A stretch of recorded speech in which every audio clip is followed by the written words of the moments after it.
This is the Zenbook Duo. It's a 14-inch laptop. It also has that second screen, but now the second screen is slightly smaller. It's around 12 inches rather than 14.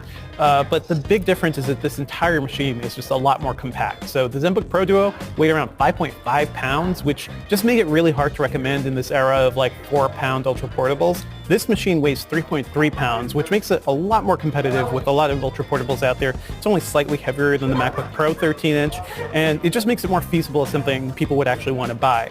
Now, functionally, it works a lot like the Zenbook Pro Duo. You can use the second screen to house other windows. You can blow up another major window on it. Basically, it's all about multitasking and being able to spread out your workflow across different machines.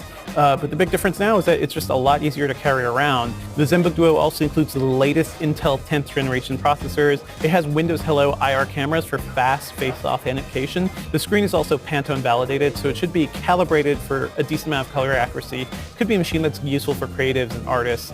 Having a nice long screen like this right below your main screen could be useful for video and audio editing timelines as well.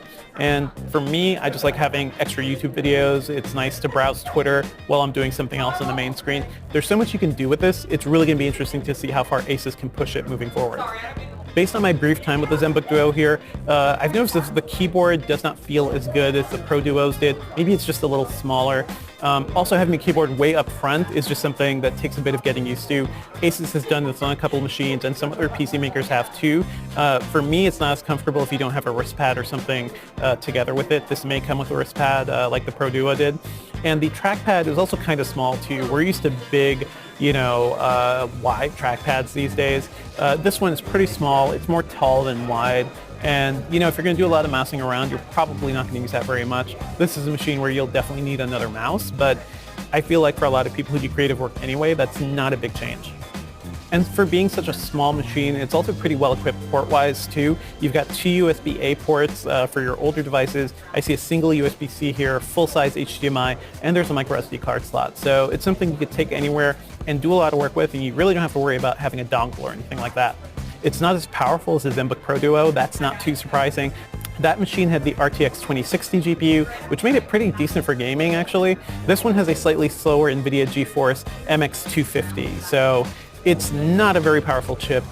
Maybe you'll play Overwatch around 60 FPS and 1080p, but you're not going to be playing AAA games with this. But I think for a consumer who wants this dual screen power and wants a machine they can carry around easily day to day, this is something I think we're going to be able to recommend a lot more easily.